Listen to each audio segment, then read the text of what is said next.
Bismillahirrahmanirrahim. Assalamualaikum warahmatullahi wabarakatuh. Selamat sore rekan-rekan mahasiswa semester 4 dan semester 6 yang sedang mengikuti perkuliahan dengan saya di mata kuliah pengelolaan laboratorium IPA. Melalui video kali ini saya akan memaparkan materi perkuliahan yang kedua pertemuan yang kedua, yaitu mengenai laboratorium, definisi, fungsi dan manfaatnya. Ya, yang dimaksud di laboratorium di sini adalah laboratorium IPA gitu ya. Nah, sebelum masuk ke pengertiannya, kita lihat dulu bahwa pengertian IPA secara mendasar ya, secara natural atau secara hakikat gitu ya. Jadi IPA atau sains adalah ilmu pengetahuan atau sekumpulan dari teori, prinsip, konsep, fakta ya, prinsip, teori, hukum dan model yang dibentuk melalui proses sistematis secara ilmiah, secara terus-menerus dan dapat diuji kebenarannya, yang merupakan suatu upaya manusia untuk menyikapi rahasia alam yang dilandasi dengan mental berupa rasa ingin tahu dan ketekunan. Jadi ini adalah hakikat atau pengertian IPA ya secara mendasar, di mana IPA itu adalah ilmu pengetahuan yang di dalamnya ada sebuah produk, yaitu sekumpulan dari beberapa teori, fakta, prinsip, dan hukum dan model. Ini adalah sebuah produk gitu ya. Nah, yang dikaji secara ilmiah ya. Di sana ada proses ilmiah. Nah, yang mendasari yaitu rasa ingin tahu dan ketekunan. Jadi dari pengertian ini dapat ditarik suatu komponen bahwa pengertian IPA secara mendasar itu ada 3 ya. Di sana ada sebuah produknya ya, berupa konsep, fakta, teori. Kemudian untuk membuktikan atau menemukan proses yang produk ini dibutuhkan suatu proses ilmiah ya, yang dilakukan secara terus-menerus. Karena apa? Karena adanya sikap yang rasa ingin tahu, tekun untuk menyikapi rahasia alam, gitu ya. Jadi ini adalah hakikat atau pengertian IPA secara mendasar. Jadi ketika Anda sudah mendengar kata IPA, mulai sekarang tidak lagi berpikir bahwa IPA itu adalah fisika, kimia, biologi gitu ya. Fisika, kimia, biologi itu adalah bagiannya ya. Mempelajari tentang ilmu fisik dapat dilihat, kimia dan biologi gitu ya, tentang hayati. Nah, dari pengertian ini ternyata ini dapat dilakukan atau seorang ilmuwan atau saintis itu bisa dikatakan seorang saintis yang sebenarnya itu ketika melakukan 3 hal ini. Nah, ini dapat dilakukan di mana? Ya, dapat dilakukan dalam kegiatan suatu praktikum. Karena kegiatan praktikum itu di dalamnya pasti mencakup 3 hal ini minimal gitu ya.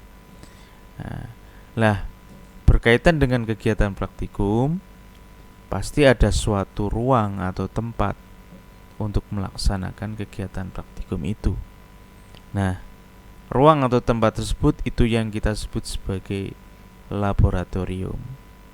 Nah, berarti Anda sudah membayangkan betapa pentingnya laboratorium bagi seorang saintis, gitu ya.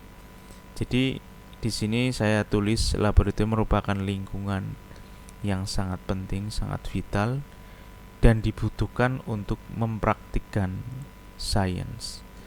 Jadi laboratorium itu adalah suatu wadah gitu ya, atau lahannya bagi seorang sains, di mana di dalamnya itu berbicara tentang suatu produk, pemecahan masalah, fakta, prinsip. Kemudian ada proses ilmiah di sana. Kemudian ada sikap mental yang rasa ingin tahu berkaitan dengan fenomena-fenomena alam. Gitu ya. Jadi ini munculnya laboratorium itu sebenarnya dari pengertian atau seorang saintis itu gitu ya. Nah, kemudian ini ada beberapa definisi atau lahirnya istilah laboratorium gitu ya. Jadi yang pertama, kata laboratorium dari secara harfiah sendiri ini berasal dari bahasa Latin ya, laboratory, yang artinya itu adalah tempat kerja. Nah, kadang kalau kita ngomong laboratorium itu, kalau orang IPA mungkin sudah paham ini adalah laboratorium IPA gitu ya. Nah, padahal laboratorium itu macam-macam banyaknya.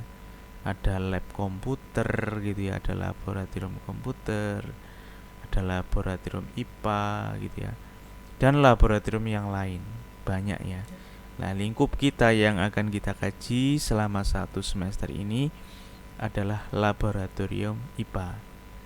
Nah, ini jadi ada, kalau kita menuliskan mungkin lebih lengkapnya adalah laboratorium IPA gitu ya.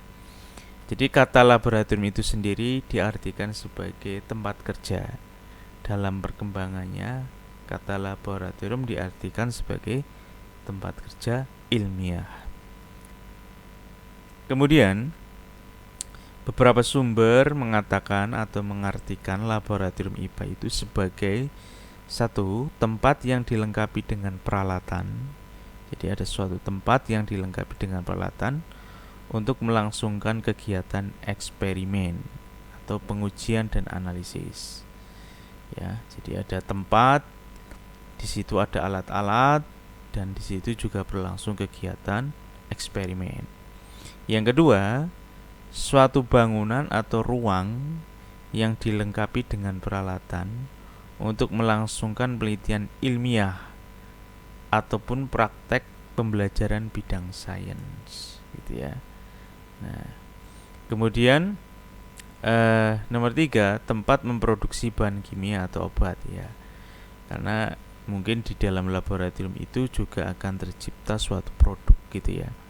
Kemudian yang keempat adalah ruang kerja seorang ilmuwan ya. Mungkin ini pengertian-pengertian ini Anda sudah memahami ya. Jadi dari awal Anda sekolah mengenal IPA, mungkin Anda juga sudah mengenal istilah laboratorium. Nah, kemudian bagaimana kalau diartikan secara luas gitu ya. Jadi laboratorium itu adalah suatu tempat. Nah, suatu tempat ini bisa diartikan tidak hanya ruang tertutup gitu ya. Jadi suatu tempat dapat berupa ruang tertutup ataupun ruang terbuka. Jadi mulai sekarang yang kalau kita berbicara laboratorium itu tidak fokus ke ruang tertutup atau gedung gitu ya. Jadi laboratorium itu adalah suatu tempat yang tertutup ataupun yang terbuka untuk melakukan kegiatan praktik ya, atau suatu penelitian yang bersifat ilmiah, praktik ilmiah, penelitian ilmiah, dan ditunjang oleh adanya seperangkat alat serta adanya infrastruktur laboratorium yang lengkap. Jadi ada alat dan ditunjang dengan fasilitas seperti air, listrik, dan sebagainya. Nah, ini mungkin adalah pengertian yang pakem gitu ya. Jadi laboratorium mungkin diartikan seperti ini. Nah, kemudian laboratorium dalam pengajaran ya yang ada di sekolah gitu ya. Jadi bisa diartikan suatu tempat kumpulnya dari para siswa ya. Suatu tempat di mana kumpulnya suatu siswa atau sekelompok siswa yang melakukan kegiatan di dalamnya ada pengamatan, percobaan atau penelitian. Nah, ini yang kita sebut sebagai kegiatan ilmiah gitu ya, di bawah pengawasan oleh seorang guru. Nah, jadi tidak boleh kalau seorang siswa itu dibiarkan melakukan kegiatan sendiri.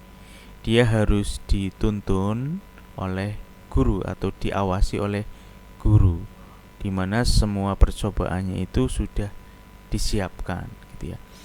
Kalau seorang mahasiswa mungkin sudah ketika ingin melakukan riset penelitian di laboratorium mungkin bisa dilakukan secara mandiri karena dianggap sudah memiliki wawasan mengenai bahaya dan keselamatan dari alat kerja gitu ya, dan bahan-bahan terutama yang bahan berbahaya.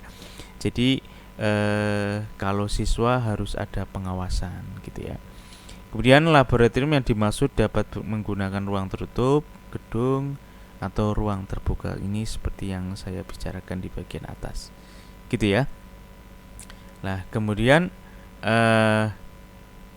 laboratorium yang di sekolah ya, ini yang ada di sekolah itu berperan ya sebagai apa lah? Ini muncul karena sikap sains tadi ya. Jadi berdasarkan rasa ingin tahu itu maka diasimilasikan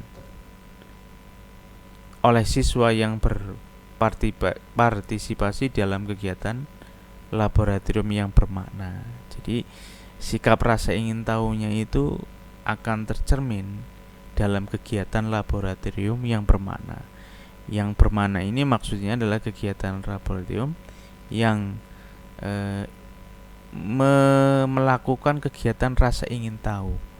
Biasanya yang berkaitan ingin memecahkan masalah, membuktikan prinsip gitu ya, melakukan percobaan, eksperimen. Nah, ini adalah kegiatan-kegiatan laboratorium yang bermakna.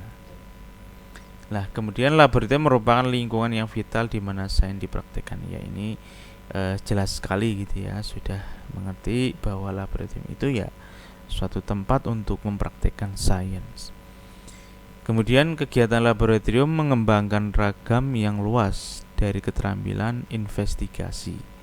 Lebih luas itu kegiatan laboratorium itu akan mengembangkan keterampilan investigasi, pengamatan gitu ya, kemudian elaborasi, pengorganisasi, menciptakan dan berkomunikasi. Nah, berkomunikasi di sini ya artinya bisa dua arah ya, mestinya dua hal gitu ya, berkomunikasi secara lisan maupun berkomunikasi dalam bentuk tulisan, biasanya dilaporkan gitu ya. Nah, laboratorium menyediakan lahan yang optimal untuk memotivasi siswa ketika mereka mengalami rasa ingin tahu apakah sains itu. Ya, jadi untuk menunjukkan bahwa sebenarnya sains itu apa ya, harus dibawa ke laboratorium kemudian melakukan kegiatan secara ilmiah. Kemudian kegiatan laboratorium dapat meningkatkan prestasi siswa dalam aspek sebagai berikut. Jadi ketika seorang siswa melakukan pembelajaran di dalam laboratorium itu diharapkan akan muncul sikap atau aspek-aspek satu keterampilan proses ya. Jadi di dalam laboratorium itu akan muncul suatu keterampilan proses, yaitu mengamati, mengukur, manipulasi objek fisik gitu ya. Objek fisik ini maksudnya adalah bahan yang dia untuk melakukan percobaan gitu ya. Kemudian keterampilan menganalisis ya, dari hasil percobaan dianalisis. Kemudian berpikir, bersifat deduktif atau induktif. Kemudian dikritisi ya. Nanti di situ muncul suatu kesimpulan. Nah, di sini peran dari misalnya teori-teori atau jurnal-jurnal ini diterapkan. Nanti dibandingkan temuannya seperti apa, apakah sesuai dengan teorinya atau berbeda. Kalau berbeda, mengapa? Lah itu yang perlu dikomunikasikan, nomor 3. ya harus dilaporkan dalam bentuk tulisan maupun lesan. Biasanya ya untuk berkaitan dengan publikasi, ya ini dituliskan dalam bentuk laporan, yaitu artikel gitu ya, artikel ilmiah. Kemudian konseptualisasi dari fenomena ilmiah, dari hasil temuannya itu, nah terbentuk atau tercipta suatu konsep yang kuat ketika siswa itu melakukan percobaan di laboratorium, gitu ya.